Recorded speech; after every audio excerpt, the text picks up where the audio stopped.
Louvado seja o nosso Senhor Jesus Cristo, para sempre seja louvado. Caríssimos irmãos e irmãs, nós vamos hoje dar início ao nosso curso de introdução à teologia. Na verdade, a nossa aula vai ser uma introdução ao curso de introdução à teologia. E o objetivo da nossa aula é tentar responder a essa pergunta tão simples e ao mesmo tempo tão séria: o que é esta tal de teologia? O que é a teologia? Mas para tanto é necessário que invoquemos o auxílio divino. Em nome do Pai, do Filho e do Espírito Santo. Amém. Senhor nosso Deus, no teu amor e na tua misericórdia, nós confiamos que tu nos chamas a conhecer a verdade criada, a verdade revelada. Pedimos que tu envies o teu Espírito sobre nós, que o teu Espírito ilumine a nossa inteligência e encha de amor o nosso coração, para que possamos conhecer e amar a verdade, para que possamos proclamá-la com a nossa vida e ajudar os nossos irmãos e irmãs a experimentar esta verdade salvífica. Nós contamos, Senhor, também com a intercessão da Virgem Maria, dos anjos e santos. Ó Maria concebida sem pecado original, rogai por nós que recorremos a vós. Santos e anjos do Senhor, rogai por nós. Em nome do Pai, do Filho e do Espírito Santo. Amém. Então, meus queridos irmãos e irmãs, nós vamos iniciar o nosso curso com uma citação tirada de um documento de 1990, que nós vamos aprofundar ao longo do nosso curso de Introdução à Teologia, cujo título é Instrução sobre a Vocação Eclesial do Teólogo, um documento da Congregação para a Doutrina da Fé. Esse trecho escolhido, ele está na segunda parte do documento, e o documento visa justamente apresentar a especificidade da vocação, da missão do teólogo na igreja. E por isso ele precisa, de certa forma, descrever aquilo que é o obrar teológico, né? A obra teológica, o teologar. Por sua natureza, a fé se apela à inteligência, diz o documento, porque desvela ao homem a verdade sobre o seu destino e o caminho para o alcançar. Que se fala dessa relação entre fé e inteligência. A fé, ela solicita a inteligência do homem, assim como a graça solicita a nossa natureza. A graça supõe a natureza, nós costumamos dizer na teologia, é um adágio, faz parte do saber teológico, ao menos desde a Idade Média, mas de certa forma as suas raízes já se encontram na teologia patrística e na própria Sagrada Escritura. Então a fé, ela solicita a nossa inteligência. E mais adiante se diz que a verdade revelada, ela é sobrenatural, por isso ela está acima da nossa capacidade natural de conhecimento.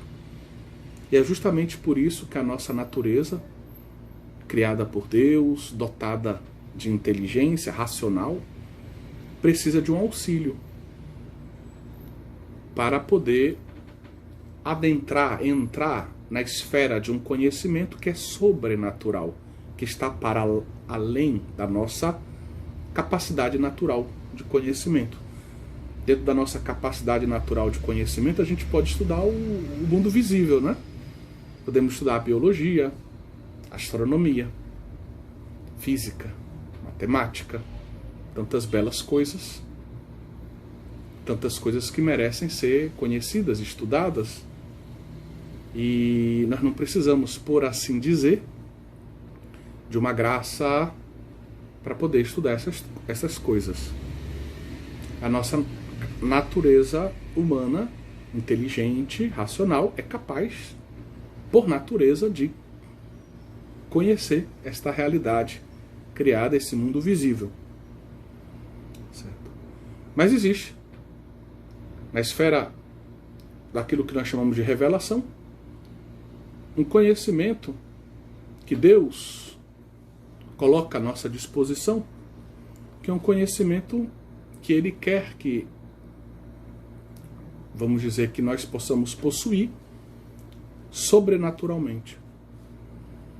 Então, Ele solicita a nossa natureza a uma abertura, a acolher uma luz especial, a luz da fé, para que nós possamos, iluminados pela fé, adentrarmos num outro plano de conhecimento, que não está em contradição com o plano natural, que não está em contradição com a nossa razão, mas que é sobrenatural, que exige que a nossa razão seja fortalecida, iluminada, auxiliada, reforçada, aperfeiçoada, por assim dizer, nessa missão de conhecer pela graça. E daí que é uma esfera de conhecimento sobrenatural, revelado por Deus. Nós não teríamos acesso a esse tipo de conhecimento se Deus livremente não colocasse à nossa disposição, amorosamente, em vista da nossa salvação. Certo? E é interessante porque justamente o texto fala que através da fé, que solicita a nossa inteligência, nós vamos entender melhor a verdade sobre o nosso destino. A gente vai entender melhor para onde a gente está caminhando, a partir do momento que a gente entende também de onde nós viemos. A revelação vai nos fazer compreender com maior clareza quem é Deus, a sua relação conosco. Ele é o Criador, Ele é o nosso Redentor. E o nosso lugar nesse universo, o nosso lugar, a nossa relação com Deus, né? O projeto de Deus para a nossa vida. E aí, livremente, vamos poder conhecer e aderir a este caminho que nos conduz à plenitude do nosso ser, à plenitude da nossa vocação humana, a uma felicidade que Deus nos reserva, a felicidade eterna, salvífica. Então, o texto ele coloca em relevo a nossa fragilidade humana, quando ele diz, mesmo sendo a verdade revelada superior ao nosso falar, e sendo os nossos conceitos imperfeitos frente à sua grandeza, em última análise insondável, ela convida, porém, a razão, dom de Deus, feito para acolher a verdade, a entrar na sua luz, tornando-se assim capaz de compreender, em certa medida, aquilo em que crê. Então, o texto ele coloca em relevo a nossa pequenez diante de Deus, né? Diante da infinitude de Deus nós somos finitos, nós somos pequenos diante da grandeza do Todo Soberano, do Senhor, do Criador. Somos apenas criaturas amadas, mas apenas criaturas, naturalmente falando. É claro que eu estou fazendo um discurso aqui ainda introdutório, né? Claro, se você pensar pelo batismo, nós nos tornamos filhos de Deus. Mas vamos pensar também naqueles que não são batizados, aqueles que ainda não têm a graça da adoção filial. Tá bom? São criaturas muito amadas, vocacionadas à filiação divina. Mas ainda não vivem essa filiação, tá? Então, a nossa condição natural é essa de criatura amada por Deus. Vocacionadas somos, essas criaturas são vocacionadas, nós somos vocacionados a encontrarmos uma vida filial em Cristo Jesus. Todos são chamados a essa salvação. Mas nós somos pequenos.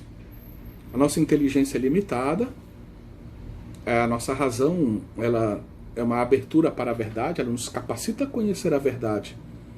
Mas essa capacidade ela é sempre finita, limitada. Quando a gente fala de teologia, a gente está falando sobre Deus, os seus projetos, os seus planos, aquilo que ele revela acerca dele mesmo, acerca do seu querer para nós. Nós estamos falando do infinito, de Deus, é todo poderoso, é eterno. E é importante a gente ter em mente essa assimetria entre Deus, o objeto, por assim dizer, dessa busca, desse saber teológico, e nós, aqueles que vão pensar, iluminados pela graça, pela fé, esse grande mistério que é Deus e o seu amor e o seu projeto salvífico. Isso nos chama a ter uma atitude dupla, eu diria. A gente se maravilha diante da beleza daquele que é o objeto da teologia, e a gente experimenta um convite intrínseco à humildade. Né? O teólogo ele precisa ter essa dupla atitude. Ele se maravilha, ele nunca deve perder essa atitude de se maravilhar diante do Deus Todo-Poderoso, do que Deus realiza, daquilo que Deus é, do que Deus faz, do que Deus diz. Mas também ele deve, vendo a grandeza de Deus, reconhecer a sua pequenez, e essa humildade é muito necessária para o sucesso da vida teológica. Deus ele não resiste, né, aos humildes, ele oferece os seus favores aos humildes.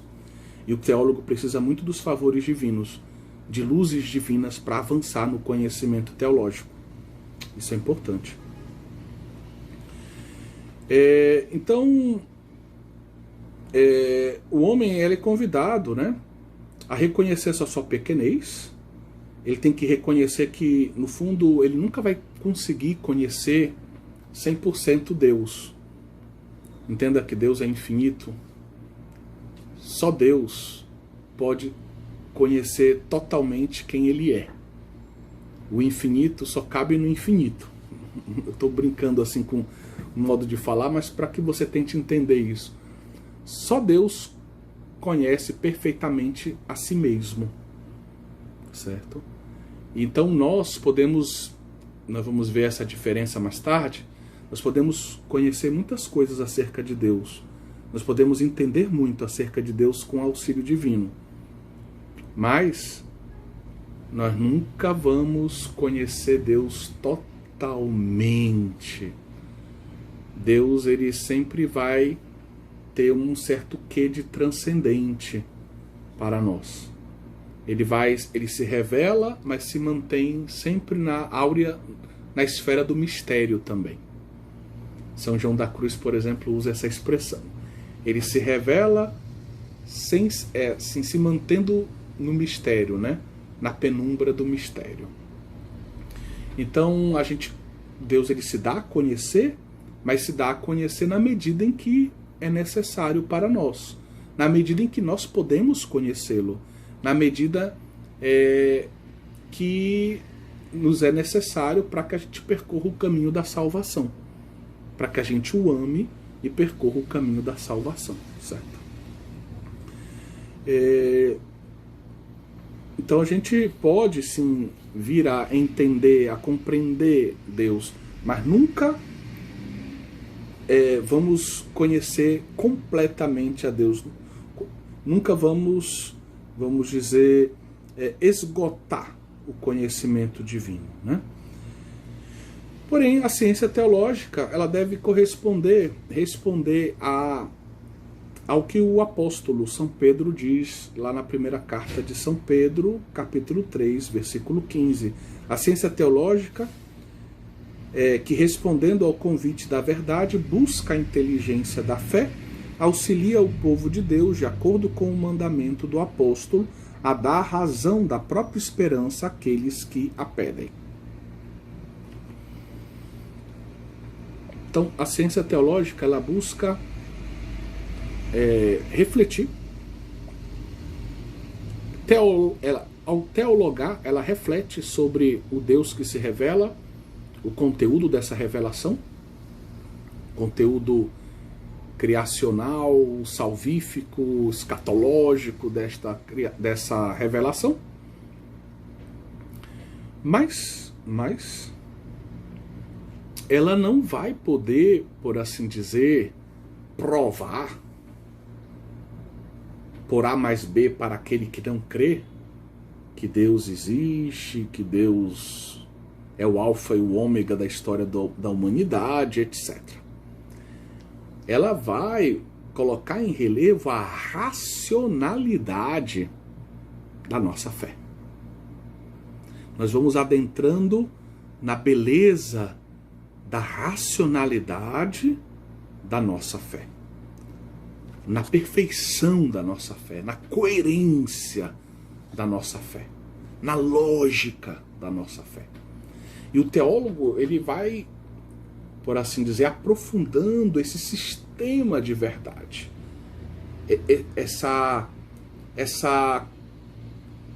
esse projeto salvífico todo harmonioso, todo santo, todo coerente, todo lógico.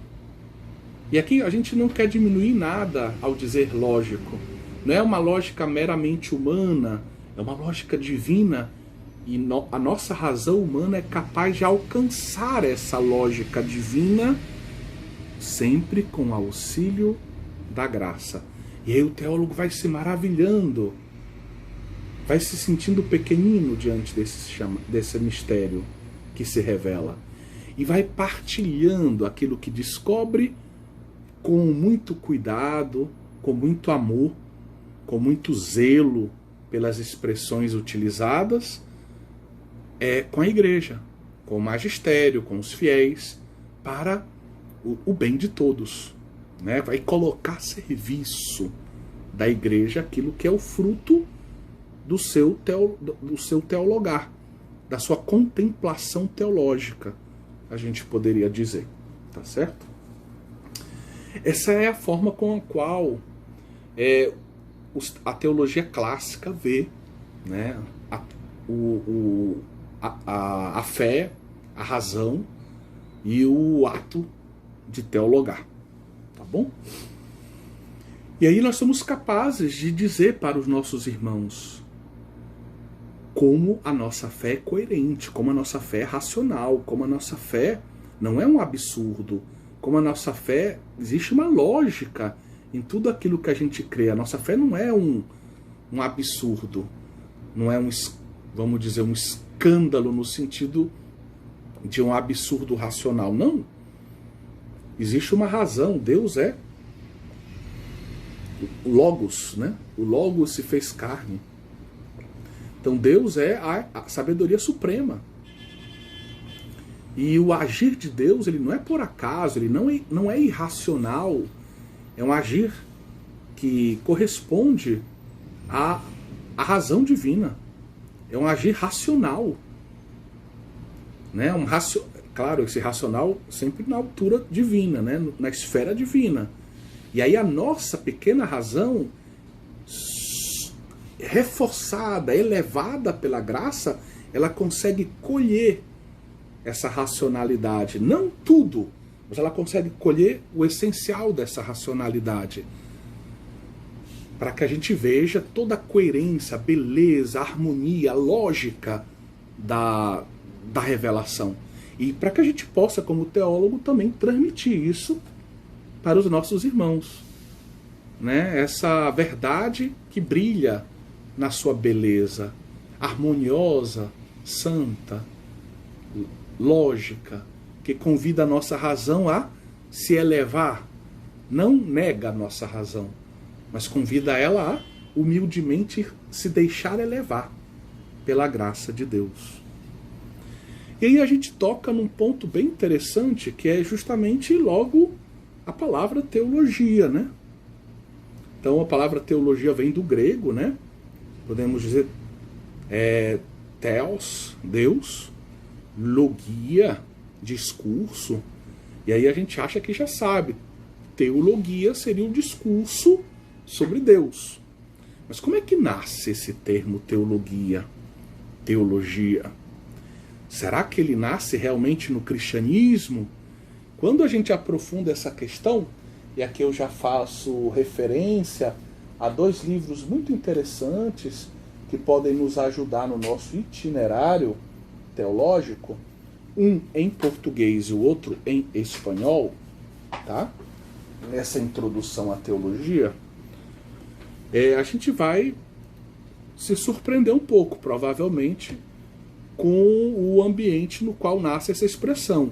Não totalmente, porque se a palavra é grega, você já tem uma suspeita que é no ambiente grego que essa palavra nasce, né? Mas aqui, olha, tem um belo livro das Paulinas, né? Introdução à Teologia, do jesuíta, o subtítulo é História e Inteligência do Dogma, o jesuíta Bernard Sesbrouet, tá? Que é um livro que estava faltando, né? Um pequeno livro, são talvez 180, 190 páginas, e aonde ele tenta organizar essa matéria daquilo que seria o necessário para uma introdução aos estudos teológicos, tá bom? E ele trata dessa questão do termo teologia também.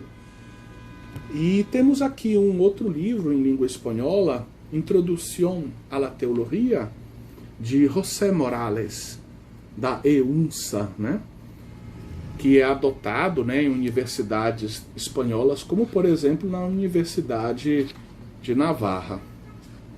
E ele trata logo no início do livro, no primeiro capítulo, desse texto, dessa ideia, né? A palavra teologia, de onde vem? Como é que nasce essa palavra? Tá. Então, são 2 livros que vale a pena a gente conhecer, tá bom? Eu vou dizer que o livro pelo qual eu estudei Introdução à Teologia foi em Lugano, isso foi em 2001, tá? Já tem 20 anos. Foi esse aqui, do Enos Bife, um professor de Milão, premiado, né? Tem uma ópera omni aí sendo publicada pela Jacabuc. Então o volume da Jacabuc, Grazia, Ragione e Contemplazione. Graça, razão e contemplação. A teologia, as suas formas, a sua história. É um opúsculo onde ele reúne também alguns textos que iluminam a introdução à teologia. Ele é um teólogo, vamos dizer, muito inspirado, um tomista, né? Não só, conhece muita coisa, conhece muito Santo Ambrósio, muito São Bernardo, mas assim, a introdução à teologia dele era muito baseada em São Tomás de Aquino. Curso realmente fabuloso. Para os antigos gregos, a palavra teologia, era utilizada com uma certa frequência dentro vamos dizer, da cultura grega, uma cultura que a gente pode designar como pagã, né? Para designar os relatos, por exemplo, dos grandes poetas, Homero, Hesíodo, né? Esses grandes nomes da poesia, da literatura grega, né? Porque nesses relatos que esses poetas propõem, que de certa forma, sob forma de poesia, eles propõem, vamos assim dizer, uma espécie de conto, de história, né? Daquilo que é a vida grega, dos deuses, das cidades, do homem grego, né? Se fala muito de deuses, se fala muito dos deuses, se fala muito do panteão. E por isso,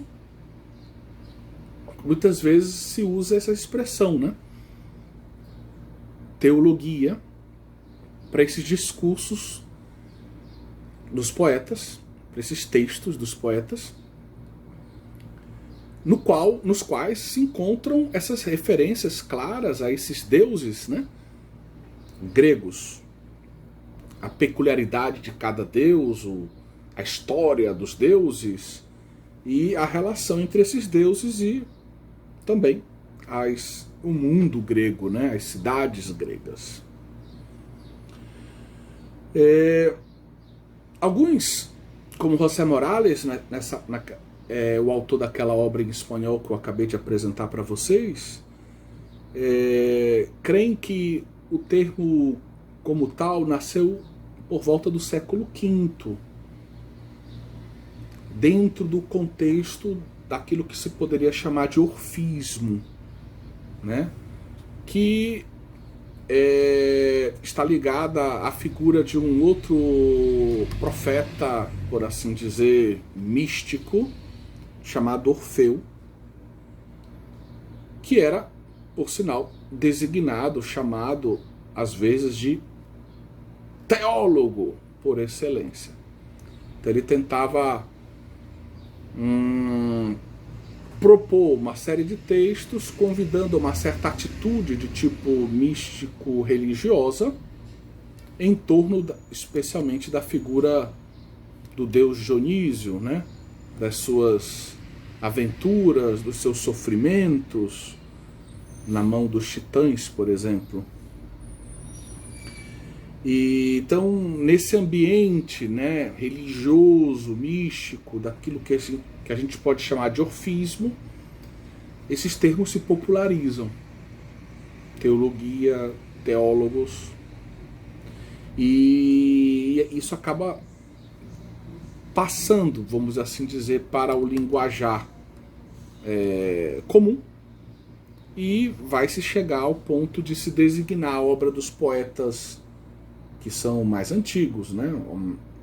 Hesíodo, ali do 8º século antes de Cristo, Homero ainda antes, né? E como discursos teológicos, né? Como teologia também, como a gente já explicou. O fato é que é com Platão que o termo vai assumir um significado interessante para a gente.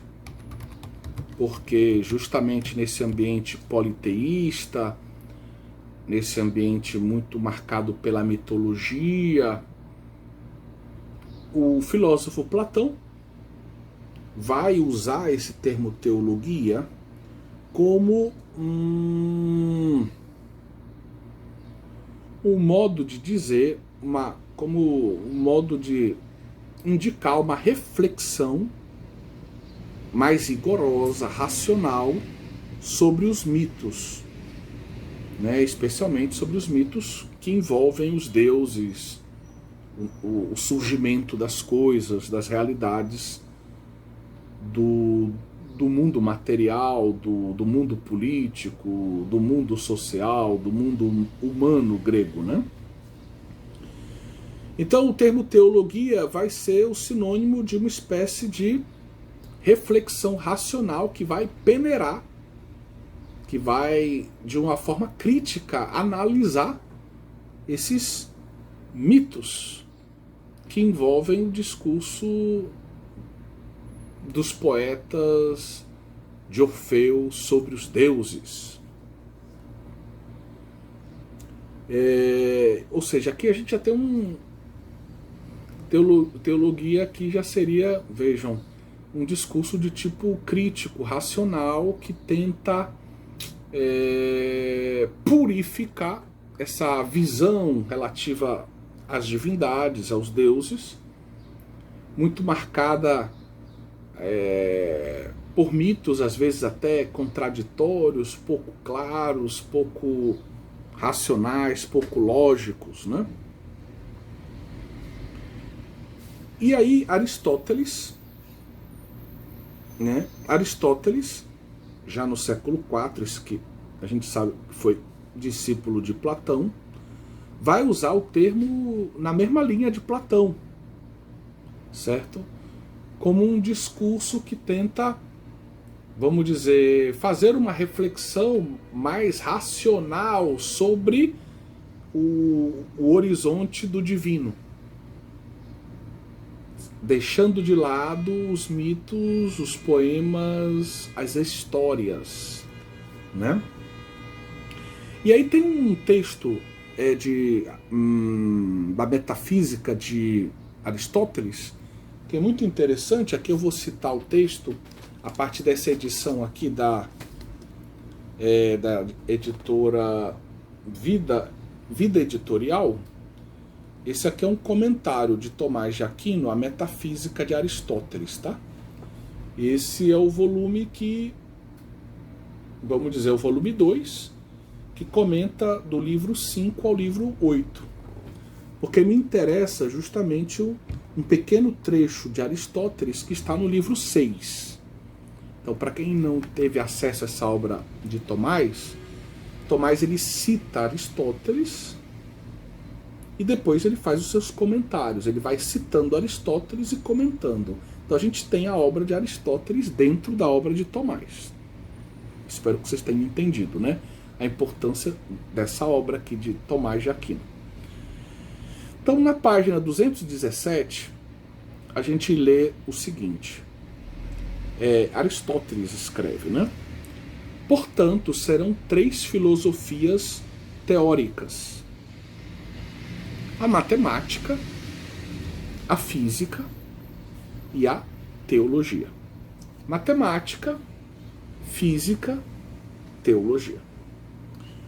Nesse texto, né? Nesse texto, e aqui quem nos ajuda a entender isso, e aí a gente já pode citar uma outra obra, é o teólogo Clodovis Boff, né, esse servita que deu aula em várias universidades importantes, como na PUC do Paraná e também na Faculdade Marianum, lá de Roma, né? Escreveu uma obra muito importante sobre Mariologia Social. Ele tem essa obra, Teoria do Método Teológico, uma obra grande, né? Que também é um livro que vale a pena a gente conhecer e que pode ajudar bastante numa introdução à teologia, tá? E ao comentar esse discurso, esse texto de Aristóteles, o Clodovis Boff nos ajuda a entender que nesse texto o termo teologia é um sinônimo de metafísica. Ou seja, quer designar justamente o conhecimento daquilo que está acima da realidade material física.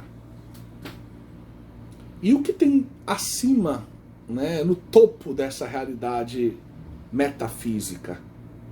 É o que Aristóteles, como a gente sabe, né, quem tem uma introdução à filosofia sabe disso. É aquilo que ele chama de motor imóvel, é aquele que ele chama de ser supremo. Seria Deus, tá bom? É uma concepção de Deus diferente da nossa, vamos dizer, da revelação, mas que tem vários pontos de contato também, certo? Não exija que o Deus de Aristóteles seja um ser pessoal, que nos ama, que nos conhece em detalhes, que se relaciona como um amigo. Não, ele não é isso tudo. Mas ele é a causa primeira de todas as coisas. Ele está na origem de tudo que existe. É o motor imóvel de tudo aquilo que se move. É tudo aquilo que, né, está no mundo, por assim dizer, material, no mundo, a gente chamaria como cristão, mundo criado, né? Está no devir, né, em movimento, né? Esse motor imóvel, porque ele não está em movimento, ele não muda, ele é eterno, ele é sempre o mesmo. Então, essa palavra teologia aqui, ela é sinônimo de metafísica, ela quer indicar justamente que no ambiente da metafísica, o topo dela é o discurso sobre aquela causa primeira, sobre o motor imóvel, aquilo que fundamenta todas as coisas, ou seja, Deus. Certo? Então, vejam como o discurso sobre a teologia atinge um patamar muito interessante aqui com Aristóteles. Os filósofos estoicos do século II, antes de Cristo, claro, ampliaram o conceito de teologia para indicar as explicações relativas aos deuses que foram elaboradas no mundo intelectual. Estas explicações podem ser de ordem poética, mitológica, cultural ou filosófica. Então, já os filósofos estoicos, estoicismo, esse movimento filosófico, ali no segundo século antes de Cristo, mas que adentra depois, né, chega até o período cristão também, né, vai influenciar inclusive o cristianismo diretamente, especificamente no âmbito da moral, né. Os estoicos, eles vão, vamos assim, descrever com esse termo teologia todos os discursos acerca de Deus, qualquer que seja a sua, vamos dizer, natureza. Então vamos colocar sob o guarda-chuva do termo teologia a poesia, as mitologias, os elementos religiosos cultuais e também o discurso mais racional, que a gente chamaria de um discurso filosófico sobre a questão dos deuses ou de Deus. Com o advir do cristianismo, né, o cristianismo ele não teve medo da filosofia, ele no seu desejo de difundir a verdade, o cristianismo descobre a filosofia, encontra a filosofia e colhe da filosofia termos, ideias, uma lógica para poder apresentar de um modo convincente, sem trair, evidentemente, o dado bíblico, a verdade revelada, né? Possibilitando assim que essa verdade seja difundida, acolhida com maior facilidade por parte de populações não semíticas, não hebraicas, populações de matriz cultural grega. Então, com o advir do cristianismo, os pensadores cristãos foram modificando esse sentido do termo teologia.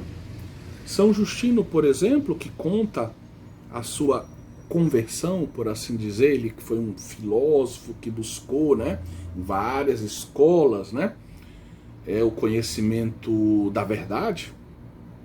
E eu tenho um pequeno áudio, né, no nosso canal YouTube aí, que trata, né, da figura de São Justino, né? Então a gente conta bastante detalhes da história de São Justino e também fala um pouco do tema da Eucaristia, né, nas apologias de São Justino. Então, se você quiser conhecer um pouco mais sobre São Justino, você pode assistir esse áudio, né, que está aí no nosso canal. Então, São Justino, por exemplo, designa com esse termo a exegese cristã dos textos bíblicos. Então, para ele, a Sagrada Escritura tem um valor, né, de revelação, e a teologia, fundamentalmente, ela se baseia na Sagrada Escritura, né? Tem essa fonte primordial, né? E por isso, então, esse refletir, buscar acolher da Sagrada Escritura as verdades que devem guiar o culto cristão, a vida moral cristã, as práticas eclesiais, né, o nosso entendimento acerca de Deus e do seu projeto salvífico, isso é teologia. Clemente de Alexandria, que vai estar à frente, né, da famosa escola de Alexandria, né, fundada um pouco antes dele, ele é vamos dizer, o segundo responsável por essa escola. Ele vai utilizar o termo no sentido que é empregado por Platão, né? Então, para ele, quando ele escreve ao estoico Cleantes, ele opõe uma verdadeira teologia às teogonias. Ou seja, a verdadeira teologia, ela se opõe às mitologias, né? Ou seja, as mitologias, elas não são um discurso baseado na razão, e a teologia cristã é um discurso iluminado pela graça de Deus, mas um discurso racional. Não vai apresentar histórias assim que visam apenas tentar explicar como as coisas são como são, mas que muitas vezes não são coerentes, são pouco pertinentes, são muito fruto da imaginação apenas do homem, né? Então, Clemente de Alexandria vai usar esse termo como antítese das teogonias, das mitologias. Para Orígenes, a teologia é a reta doutrina sobre Deus e sobre Cristo, considerado como Salvador. Então, para ele é a doutrina, teologia já seria a doutrina cristã acerca de Deus, acerca do Cristo, né? Que é aquele que leva à plenitude a revelação, como a gente vai ver depois, e o seu projeto salvífico, o seu obrar salvífico, o seu projeto salvífico para todos os homens. Então isso é essa doutrina sobre Deus, sobre Cristo, sobre a salvação dos homens em Cristo Jesus. Isso seria a teologia. A gente pode encontrar essa visão na sua obra Contra Celso, que existe em língua portuguesa. Eusébio de Cesareia, que deve muito, né, do seu saber à figura de Orígenes. Orígenes, depois que ele sai de Alexandria, ele passa um tempo lá em Cesareia Marítima, funda uma verdadeira escola de teologia. Mais tarde, Eusébio vai ser bispo e vai nos contar bastante sobre a vida de Orígenes na sua obra História Eclesiástica, né?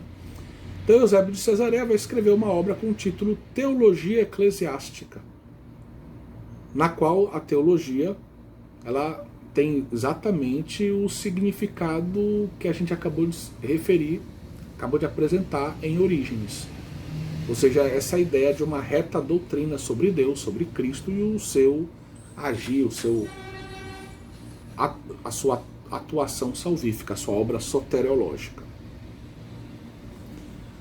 Já a figura de Santo Atanásio, né, o famoso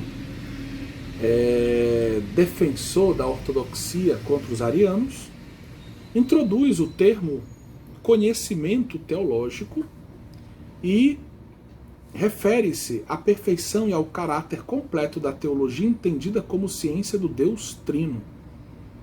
Então, para ele, a teologia ela nos oferece um conhecimento teológico, e o núcleo desse conhecimento é o conhecimento acerca do próprio Deus, de um Deus que se revelou uno e trino, um só Deus em três pessoas, né? Então essa verdade, a gente não alcançaria esta verdade da triunidade de Deus, do Deus ser trindade, apenas pela nossa razão. Foi preciso Deus enviar o seu Filho, enviar o seu Espírito, para que pelo envio do Filho, pela missão do Filho, pela missão do Espírito Santo, nós pudéssemos descobrir, conhecer, iluminados pela graça, que Deus é Pai, Filho e Espírito Santo. São Basílio Magno, né, morreu ali às vésperas do concílio de Constantinopla, no ano 381 foi o concílio, ele morreu em 380, 379, 380, né? Então São Basílio é o primeiro padre da igreja que distingue teologia de economia. Então teologia seria o discurso sobre Deus, né? Ou seja, um discurso sobre Deus, Deus enquanto Deus, e ele usa o termo oikos, nomos, oikos, casa, nomos, lei, para se referir àquilo que nós chamaríamos de o nosso mundo criado, que tem as suas leis, que é como a casa para nós. E Deus, ele age nesse mundo criado, Deus se revela nesse mundo criado, Deus constrói uma história salvífica neste mundo criado, né? A revelação acontece na história, nessa história humana, né? Na história do mundo criado, né, onde o homem está no ápice desse mundo, né, querido por Deus. Então, para São Basílio, teologia seria a doutrina sobre Deus, enquanto a economia indicaria a história da salvação, como a gente chama hoje. Ou seja, esse operar salvífico de Deus ao longo da história. Claro que o cume dessa história da salvação é nosso Senhor Jesus Cristo. É por meio dele que a gente conhece também o fato de que Deus é uno e trino, né? Como a gente já disse ao se referir a Santo Atanásio. Um autor muito importante para o Oriente, Evagrio Pôntico, é um asceta do IV século, muito importante para a espiritualidade, né, oriental, ensina que o cristianismo é a doutrina do Cristo Salvador, que se compõe de prática, de física e de teologia. Então ele fala de prática, de física e de teologia. A prática seria a ascese, a purificação da alma. A física, para ele, seria a contemplação dos seres criados. Então o elemento prático seria a gente agir para purificar nossa alma. A gente depois contempla o mundo físico. Esse mundo físico nos convida a olhar para cima, a olhar para a fonte da beleza, da ordem que existe nesse mundo, que é Deus. Então a física seria esse segundo elemento, que ele relaciona com a nossa contemplação do mundo físico, né? Do mundo material, que nos convida a olhar para a fonte, para Deus. E finalmente o terceiro ponto seria a teologia. E a teologia para ele é a contemplação infusa, né? Que é a graça de Deus. Então a gente vai poder ser elevado pela graça à contemplação de Deus, buscando por uma vida, né, já purificada pela ascese, de contemplação do mundo criado. Vamos buscar contemplar misticamente Deus por uma vida orante, né, uma vida de oração. Para os escritores eclesiásticos, né, os cristãos dos primeiros séculos, o teólogo é aquele que contempla diretamente os mistérios de Deus. Então, a atividade do teólogo, em primeiro lugar, é de contemplar. Ele contempla com a luz da fé, com a luz da graça. Ele contempla, se maravilha humildemente, e depois ele vai traduzir isso, né, com todos os limites do pensar humano. Mesmo fortalecido pela graça, o pensar humano tem seus limites, e da própria linguagem humana, que não é capaz de dizer toda a perfeição, toda a grandeza, toda a maravilha que Deus é. Tudo aquilo que Deus nos oferece como objeto de contemplação. Então existe um certo hiato, né? Esse hiato, o teólogo tem que conviver com esse hiato, né? Então o teólogo é aquele que contempla misticamente Deus. Essa expressão a gente conta no livro do José Morales, na página 26.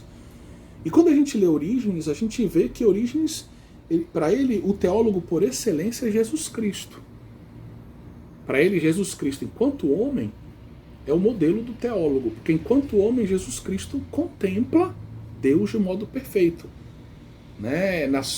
Tendo aqui, Jesus Cristo é Deus, sim, mas ele assume a nossa humanidade com tudo aquilo que ela é, como a inteligência humana, inclusive, agraciada, né? Tem toda a graça que habita na alma de Jesus Cristo, esse objeto da cristologia. Existe, você pode procurar lá na nossa cristologia sistemática, você vai encontrar aulas sobre isso, que é muito interessante, eu gosto muito do assunto, só que eu não posso me perder agora nesses detalhes de cristologia. Então, para Orígenes, a humanidade de Jesus, ela contempla Deus por graça. E essa humanidade de Jesus, que contempla Deus por graça, ela é o modelo para a vida do teólogo. Então, Jesus Cristo, enquanto homem, é o teólogo por excelência. E nós devemos, por assim dizer, imitá-lo.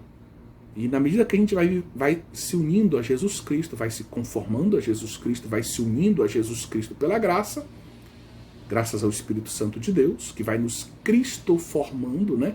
Cristificando, vai nos dando os mesmos sentimentos de Cristo, a mesma estatura de Cristo, vai plasmando, por assim dizer, Cristo em nós, até que um dia a gente possa dizer, como São Paulo, já não sou eu mais quem vive, é Cristo que vive em mim, né? Então, por uma vida cristã, a gente vai vivendo em cada vez maior perfeição com Cristo, né? Em cada etapa da nossa vida espiritual, que é progressiva e é ascensional, né? Vai nos elevando. Então, para Orígenes, a teologia por excelência é Jesus, o teólogo por excelência é Jesus Cristo, que anunciou aos discípulos a verdade sobre Deus. Então, veja, a humanidade Jesus contempla e é o instrumento para que a verdade sobre Deus chegue até nós. O teólogo deve fazer algo parecido. Ele deve, unido a Cristo, contemplar Deus e depois traduzir essa verdade de Deus no seu discurso teológico, com toda a pobreza, a humildade, para o bem de todos os homens, para que os homens possam entender melhor a verdade sobre Deus, a verdade da salvação. Então ele coloca à disposição, né, como um dom que ele recebeu, um carisma, né, um dom em vista da edificação da igreja, a sua obra teológica, as suas palavras, os seus discursos, os seus livros, né, os seus artigos, para a edificação da igreja, né, para o bem da igreja. João o Evangelista é chamado, né, pelos padres da igreja orientais, de modo especial, e a gente vê isso na iconografia oriental, de modo bem claro, de roteólogos. Ele é chamado de o teólogo, né? Por causa da profundidade com a qual ele descreve o mistério do Cristo, a identidade do Cristo. Por exemplo, no prólogo, falando da pré-existência do Verbo. Basta lembrar os 3 primeiros versículos do prólogo, depois do versículo 14, falando da encarnação, o Verbo se fez carne e armou a sua tenda em meio a nós, habitou em meio a nós. Textos de uma profundidade teológica extraordinária, né? Santo Atanásio se refere aos agiógrafos, ou seja, aqueles que escrevem a Sagrada Escritura, né, inspirados pelo Espírito Santo, como São Lucas, como São Paulo, como teólogos, pois eles justamente contemplaram e traduziram, inspirados pelo Espírito, o que eles contemplaram. Viram a sua glória e traduziram a glória de Cristo através dos seus escritos, sob a ação do Espírito Santo, né? Entre os autores latinos, a gente pode recordar que o uso do termo teologia é tardio. O termo é grego, né? E a gente, na literatura latina, a gente vai encontrar esse termo, por exemplo, já no século III, com um autor que é muito caro a Santo Agostinho, talvez menos conhecido nosso, que é Mário Vitorino. Mário Vitorino vai usar uma expressão cognitionem theologiae, seria conhecimento da teologia. Então ele fala dessa necessidade de nós percorrermos esse caminho do conhecimento da teologia. O conhecimento da teologia, esse seria o conhecimento de Deus, o conhecimento de Cristo, de Deus em si mesmo e de Deus que age na história para revelar o que é necessário para que a gente percorra o caminho da salvação. Santo Agostinho, já que falamos dele, emprega cerca de 80 vezes o termo teologia e o termo teólogo, quase sempre com o mesmo sentido empregado pelo autor latino Varron. Varron é um autor latino que faleceu ali em torno do ano 27 a.C. Certo? Então, este autor distinguia entre teologia natural, poética e política. Teologia natural seria a interpretação filosófica da mitologia, um pouco como no sentido de Platão. Poética seria a mitologia e a política incluiria o culto sagrado. Para Agostinho, o saber sagrado é mais fiel ao objeto divino. Então, para ele, a fé exige um aprofundamento racional, solicita o esforço da nossa razão humana em busca de uma compreensão sempre mais profunda. seja, a fé, ela exige a nossa razão, exige o nosso intelecto, solicita o nosso esforço racional, para que a gente possa adentrar naquelas verdades reveladas, sobrenaturais. E na medida em que a gente vai conhecendo mais, a gente vai amando mais. E amando mais, a gente quer conhecer mais. Então se cria um círculo virtuoso. A fé vai nos levando a conhecer, e o conhecimento vai gerando amor. E o amor vai nos levando ainda mais para Deus, para que a gente busque conhecer mais a Deus. E o conhecimento vai gerando amor, e o amor vai gerando a busca pelo conhecimento. E assim a gente vai crescendo na fé e no amor, na fé e no amor, na fé e no amor, na fé e na caridade, certo? A teologia seria o fruto de uma relação frutuosa entre a fé e a razão, segundo Agostinho. Fides querens intellectum. Então a fé solicita a razão é solicitada, percorre um caminho sobrenatural, sustentada pela graça, sustentada pela fé, e os frutos desse caminho fazem com que esse intelecto, deslumbrado, maravilhado com a verdade, queira conhecer ainda mais. E para que ele possa conhecer ainda mais, ele continua sendo sustentado pela graça. Então a graça, ela vai gerando a fé, a graça, ela vai gerando esse movimento, a fé vai gerando esse movimento de busca intelectual, vai capacitando o intelecto, a razão, na busca pela verdade divina, a verdade revelada. E essa verdade revelada vai sendo prêmio e vai solicitando ainda mais, vai gerando, né, o desejo, o amor, fazendo com que o homem, com a sua capacidade intelectual, continue a buscar a Deus. Não queira cessar esta busca por Deus, pela verdade divina, né? E assim o homem vai progredindo, vai avançando, vai crescendo, vai avançando na vida teológica, na vida espiritual. Ele está convencido de que o homem só pode chegar ao conhecimento perfeito de Deus pela fé no Cristo. Então Cristo mesmo disse, né? Ninguém vai ao Pai senão por mim, eu sou o caminho, a verdade e a vida.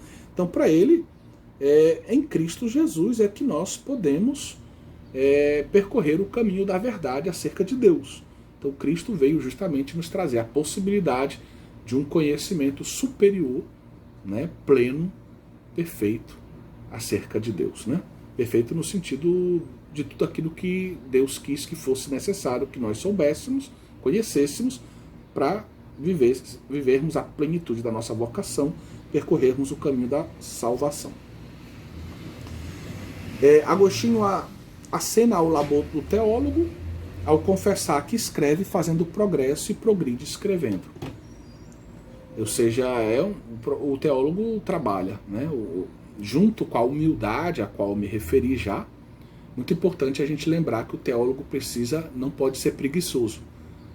Então, por estar diante de um grande mistério, ele é tentado a dizer assim, então, como o mistério é muito grande, eu sou muito pequeno, eu não vou aprofundar, eu não vou escrever nada.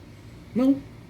Movido pela graça, pela fé e pelo amor, o teólogo compreende a sua vocação e ele precisa traduzir, dizer, fazer um discurso que no fundo é um louvor a Deus e que é caridade, porque eu coloco à disposição dos meus irmãos aquilo que eu contemplei, aquilo que eu contemplo na minha vocação teológica, né?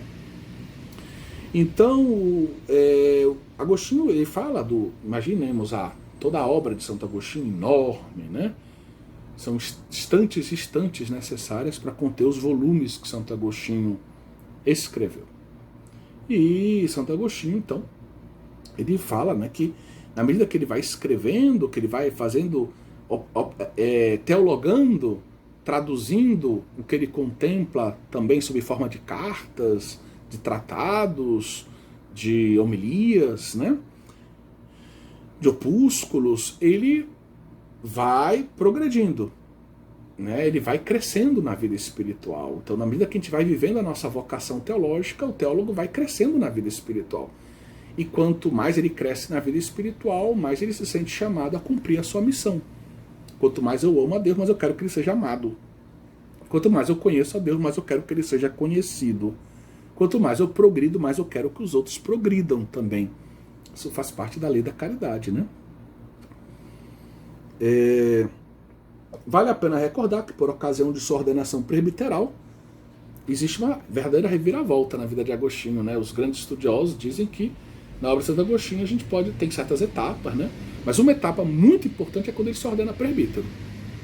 Ele é escolhido, né? Ele conta que ele está ali em Hipona, e o bispo, então, numa celebração pública, eucarística, propõe o nome dele como candidato ao presbiterato, e o povo aclama, né, ele, e ele se vê numa situação de não poder resistir a um chamado de Deus que passa pela voz do povo e a voz do bispo. E ele acaba, entre lágrimas, aceitando, né? As lágrimas dele são mal interpretadas, alguns achavam que ele já queria ser bispo, né? Mas não, na verdade ele não queria nem ser padre. Ele aceita, mas ele pede ao bispo que lhe dê um ano, mais ou menos um ano, para que ele possa estudar melhor a Sagrada Escritura e assim poder cumprir melhor a sua vocação presbiteral, como pregador, como pastor. E aí se observa, né, a partir desse momento, uma mudança não, vamos dizer assim, um novo patamar de reflexão teológica em Santo Agostinho, certo? Graça de Estado, né? E também esforço da parte dele bastante, porque ele passou um ano estudando aí, se preparando biblicamente, espiritualmente, para cumprir a sua missão de pastor. Pode-se notar na teologia de Agostinho o desejo implícito de uma construção sistemática e racional do mistério cristão no seu tratado sobre a Trindade e nos seus escritos sobre a encarnação redentora. Entenda que Santo Agostinho ainda não tem aquela visão de universidade que eu tenho que reunir todo o conhecimento teológico para transmitir para todo mundo. Não. Mas a gente já tem uma certa visão sistemática, que já aparece também um pouco lá em Santo Irineu de Lyon.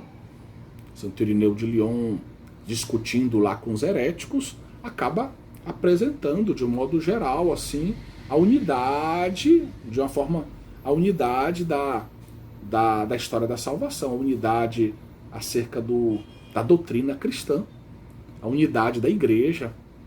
E então já tem ali uma certa visão de unidade da doutrina cristã, né, dividida nos seus principais, vamos dizer, conteúdos, e organizada, né, ponto a ponto, como antítese, né, aos erros dos gnósticos, especialmente. Mas em Santo Agostinho a gente nota isso muito no tratado dele sobre a Trindade. No tratado sobre a Trindade, a gente vê bem o uso que ele faz da Sagrada Escritura, do símbolo da fé, né, que é, vamos dizer, o credo nosso, baseado nos concílios de Nicéia e Constantinopla, e ele parte então da Sagrada Escritura e da fé da igreja, dessa regula fidei, né, da solidez daquilo que é a fé da igreja, baseada na Sagrada Escritura e na tradição, no magistério da igreja. Mas depois ele também faz um percurso que a gente chama de intellectus fidei. Como teólogo ele tenta aprofundar as verdades teológicas. Mas ele compreende que esse aprofundamento vai levando a mergulhar no mistério da Trindade. E que ele não pode aprofundar tanto se ele não contar com a própria vida trinitária, porque é o Espírito Santo que vai conformar a inteligência dele a Cristo, para que ele possa contemplar, por exemplo, a grandeza, a beleza do Pai, a vida intratrinitária.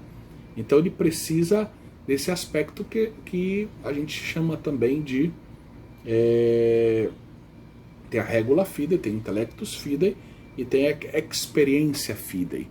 Essa experiência concreta, mística, de vida trinitária. Essa vida trinitária que está dentro de nós pelo batismo, esse dinamismo de vida trinitária vai nos conduzindo também a crescermos no intellectus fidei. certo? Que vai nos fazer entender melhor a regula fidei. E a regula fidei é a base segura para o intellectus fidei, e o intellectus fidei nos leva à experiência, nos abre a experiência da experiência fidei, né? Da experiência com o mistério de Deus, uno e trino. Então é muito bonito como ele organiza, né? O método dele de teologia trinitária. Você pode ver isso lá no meu livro, Deus Uno e Trino, da Cultor de Livros, né? Publicado agora nesse ano de 2021, uma nova edição. Vale a pena você conferir.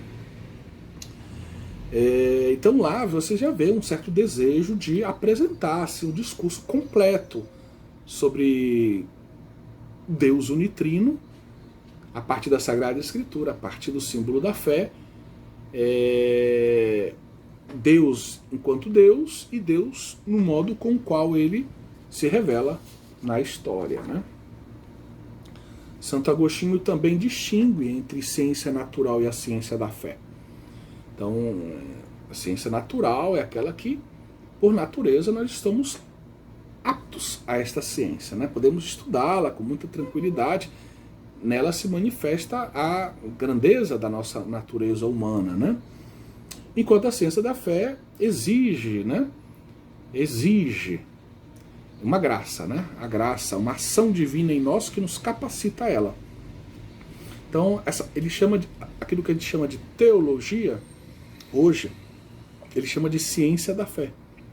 Esse conhecimento em torno da fé, certo? Essa fé que me capacita a adentrar num conhecimento sobrenatural. Ele também fala da diferença entre ciência e sabedoria. A sabedoria pertence ao conhecimento intelectual das realidades eternas. A ciência, por outro lado, o conhecimento racional das realidades temporais. Então ele distingue, ele usa o termo sabedoria para falar mais das coisas eternas, das coisas divinas, e o termo ciência para falar mais das coisas naturais, das coisas temporais. Tá? Então, mas ele também usa, né? Não é um uso unívoco, né? Ele usa também a expressão ciência da fé. Com esse adjetivo da fé, ele está dizendo que é uma ciência diferente. É uma ciência das coisas sobrenaturais, ligadas à fé. Mas, às vezes, ele também usa o termo só sabedoria, para falar desse conhecimento da fé, ligado às coisas de Deus,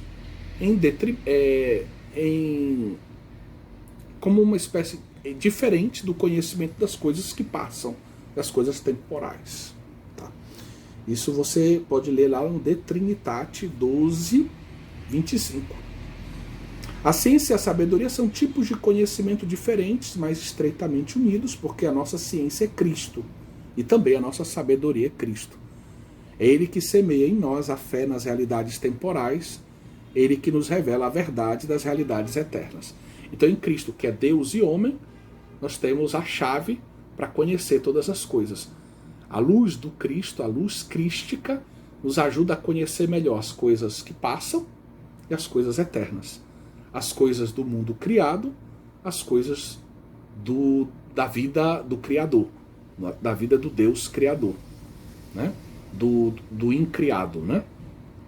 Então, nesse Cristo, que é Deus e homem, nós temos a luz necessária para conhecer as realidades que passam, a ciência, as realidades que não passam, eternas, a sabedoria. Então Cristo é a nossa ciência, Cristo é a nossa sabedoria, e assim você vê que em Cristo não tem oposição entre a ciência, vamos assim dizer, ligada ao mundo material, e a sabedoria ligada às coisas eternas, a Deus. Tá bom? Uma visão muito de inteireza, né? Em Cristo Jesus nós temos, na vida cristã, nós temos esse amor por todo tipo de conhecimento. Conhecimento natural, conhecimento sobrenatural, conhecimento da fé. Para João Scotter-Hughes, estamos já no século IX, a teologia era principalmente a palavra de Deus confiada ao homem na Sagrada Escritura. Então, para ele, a teologia está lá na Sagrada Escritura. A gente tem que colher da Sagrada Escritura a teologia. É a parte primeira e superior da sabedoria. Permite ao homem aproximar-se de Deus. por meio de afirmações e negações, um conhecimento mais carismático que discursivo. Então, a Sagrada Escritura é essa fonte principal da teologia. Ela vai nos conduzindo na direção da sabedoria divina e por meio de um movimento inteligente da nossa parte, dialético, né? A gente pode fazer algumas afirmações e ao mesmo tempo tem coisas que a gente não pode afirmar. Então, por meio de afirmações, Deus não é isso, Deus é isso. O homem não deve fazer isso, o homem deve fazer isso. Isso aqui não é segundo o Evangelho, isso aqui é bem o espírito do Evangelho. Então, com esse sim e não, o homem vai percorrendo o caminho, né, da verdade. Esse conhecimento, ele é um dom de Deus, ele é carismático, ele é um dom em vista do nosso próprio bem e do bem da igreja. É mais um dom do que um mero ato natural da nossa parte, certo? Mas também tem toda uma realidade natural, discursiva, que é abraçada pelo dom de Deus, né? Que é elevada pelo dom de Deus. Abelardo, século XII, famoso filósofo medieval, foi o primeiro que utilizou o termo no sentido odierno, ou seja, como conjunto da doutrina cristã. Então, Abelardo ele vai dizer que teologia, no fundo, já estamos no ambiente ali das grandes escolas, do início das universidades, século XII, em Paris. Abelardo está ali vamos dizer, na gênese, né, da Universidade de Paris. E para ele, teologia, o termo significa justamente a totalidade da doutrina cristã. É o sentido que a gente usa hoje, né? Na Idade Média, durante o século XIII, a teologia vai ser chamada de sagrada doutrina, de ciência divina, de sacra fidei, de intellectus fidei, de sacra página. Vejam que interessante, né? Porque esses termos são variados e parece que eles são mais usados do que o termo teologia. Em São Tomás de Aquino isso é bem claro, né? Porque com o conhecimento da filosofia aristotélica, aquela ideia de Aristóteles de teologia como sinônimo de metafísica, teologia seria aquilo que a gente entende hoje por teologia natural, seria um tratado da filosofia. E é por isso que São Tomás de Aquino, por exemplo, ele evita usar o termo teologia sem nada mais, para que não seja confundido com um conhecimento meramente filosófico, certo? E aí esses termos, o que eles têm em comum? Sagrada doutrina apresenta o fato que é uma doutrina que não é meramente natural, é sagrada, é santa, ligada a Deus. Ciência divina é um conhecimento que não é uma ciência qualquer, é uma ciência que é revelada, que vem de Deus, que está ligada à comunhão com Deus. Sacra fidei fala da fé como essa luz necessária para a gente adentrar no âmbito daquilo que chamamos de teologia. Intellectus fidei une a ideia de intelecto e fé. Ou sacra página fala da escritura sagrada como essa fonte, né, primordial da teologia, né? Então, enquanto Abelardo ele usa esse termo já no sentido de totalidade da doutrina cristã, Tomás de Aquino, já no século III, ele já tenta evitar, por causa da difusão do conhecimento da filosofia aristotélica, para que não se confunda a teologia com um tratado meramente filosófico, tá? Eu sei que tem a faculdade de teologia, né? A faculdade de teologia, pouco a pouco esse termo vai se firmar, no século XIII, inclusive, ela vai ser no sentido que Abelardo usa, tá? Mas São Tomás de Aquino, às vezes, ele usa o termo teologia, às vezes ele usa outros termos com esse sentido, para que a gente não confunda essa teologia, né, que está ligada à revelação, à sobrenaturalidade de um Deus que se revela, e a fé que é necessária para que a gente adentre no campo da teologia, com um mero tratado filosófico, né, metafísico. uma reflexão que seria de teodiceia ou de teologia natural. Então, São Tomás de Aquino, por exemplo, usa muito o termo sagrada doutrina, tá? Mas ele também usa o termo teologia de vez em quando. E aqui é interessante a gente abrir um parênteses, porque a mesma palavra, né, como a gente está vendo, pode ter dois significados muito diferentes: um tratado filosófico ou uma ciência teológica, né, no sentido a totalidade do saber divino, né, a totalidade daquilo que foi revelado, né, da doutrina cristã. E aí os medievais eles costumavam justamente distinguir isso entre a res e a vox. Uma coisa é a res, a coisa, que a gente quer significar, dizer. E outra coisa é a palavra usada para a gente indicar a res. A vox é a palavra, né?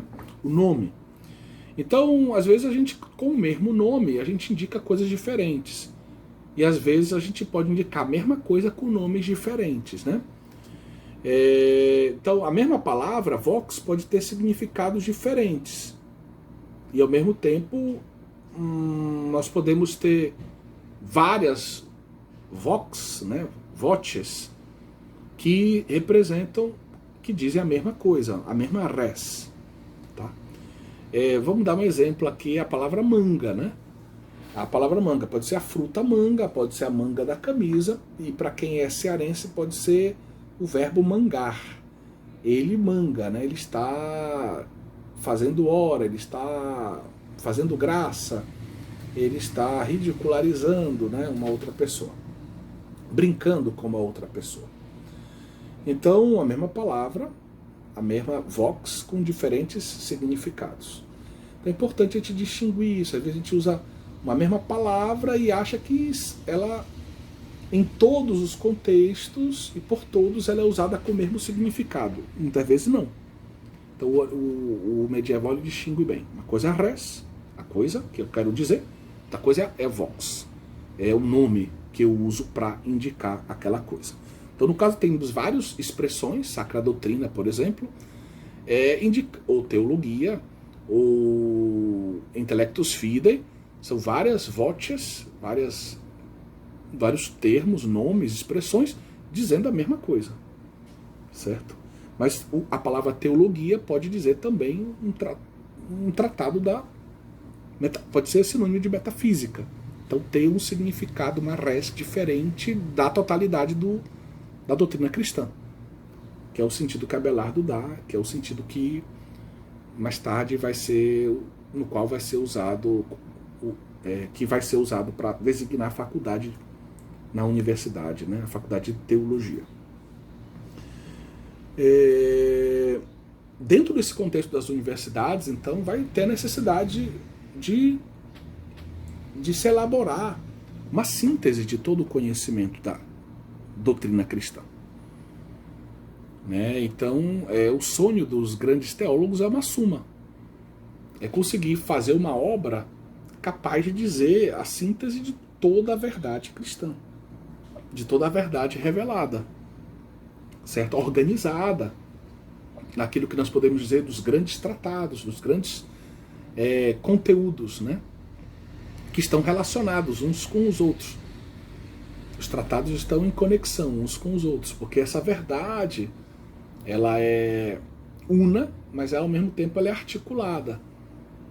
Então ela traz uma grande verdade revelada, mas de certa forma nela temos várias verdades, né? Várias verdades importantes que a gente tem que ser capaz de identificar e de organizá-las para o estudo, para o ensino, né? Para um curso universitário. Tá bom? Então, o que é teologia no sentido cristão?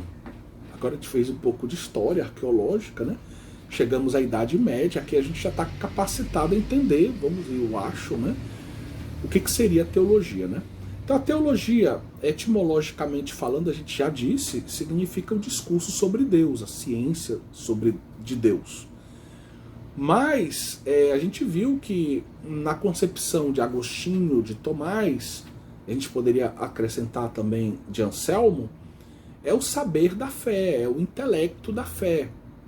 É esse conjunto dessa reflexão sobre esse conjunto, essa doutrina a qual se chega refletindo sobre a revelação divina, né?